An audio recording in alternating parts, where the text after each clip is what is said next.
But first I just want to talk about video in general. So it's no kind of, I guess, TV and web are becoming one. There's no doubt about it. You can buy televisions now that are actually, web ready. Screens on computers are getting bigger. Everything is converging, and so it's a great time to be getting into making videos. YouTube, as we know, is the king, fourth largest site on the internet, second biggest search engine after Google, and the largest video site on the web.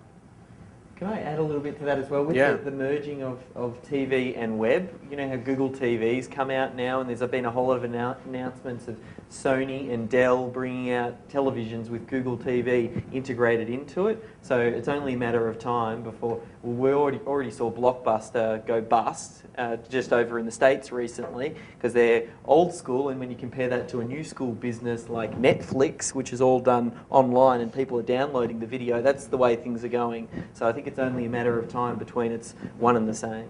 Yeah. And further to that, I mean, big companies like the National Australia Bank are taking all their documentation, all their training manuals, everything, and making videos with them. They've got an in-house team who that's all they're doing. So everything is becoming more easily accessed through video. So again, it's a fantastic time to be involved with it. Now, just some more stuff about YouTube. It's great to kind of get an idea of the numbers. 20 hours of content every minute are uploaded to YouTube. And if you've been to one of our other workshops, that equates to, if Hollywood were to create feature films, put out feature films, they'd have to be putting out 86,000 of them every week. That's how much content is coming out of there. Billion videos served every day, 12 billion videos every month just in the US. And 82% of internet users are looking for video online. So really, to be totally honest, there's no excuse not to be making videos because people are going to watch them. And again, Dave and I will go into great detail about how to actually get them up there and get people to see them. Because it's one thing to make them, and then if no one's looking at them, then it's just a bit of a waste of time. But wait, there's more. Now, YouTube, everyone knows about YouTube, and you might know about some other sites like Vimeo or Vidler and stuff like that. But there are 70 plus video sites, and there's more and more and more that are actually hosting content. And some of them are very specific. You might have gone onto like howto.com, where you can get tutorials on things. There are ones that are just about comedy. There are ones that are just about promoting your business as well.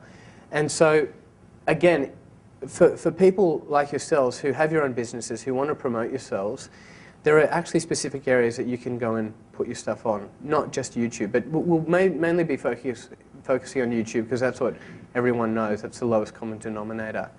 But again, there's ways to get all this stuff out there and distribute it in ways that you might not have imagined. Now, why video for business? Dave's going to step up on this one. And just talk a little bit about why video for business. Firstly, I think the biggest hurdle, what's the biggest hurdle that people have with doing any sort of business with a business online? It's believing what it is that they are saying is correct. Because if you make a purchase from somebody's website, you're worried that they're going to take your money and run away with it, or they're not going to deliver on the promises that they make. So I think the biggest hurdle that people have to overcome is believing what it is that you have to say.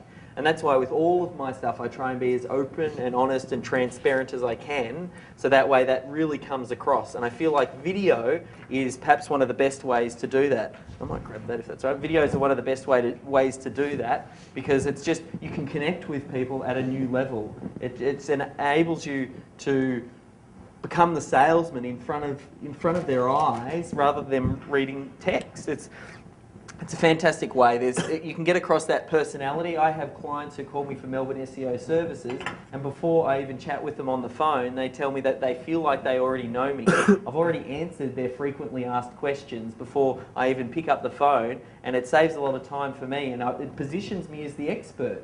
All they have to do is look on my YouTube channel. It's almost like having written a book. You know, when someone writes a book, you don't have to be an expert to write a book, but once you write a book, it's like you become instantaneously credible because you have a book.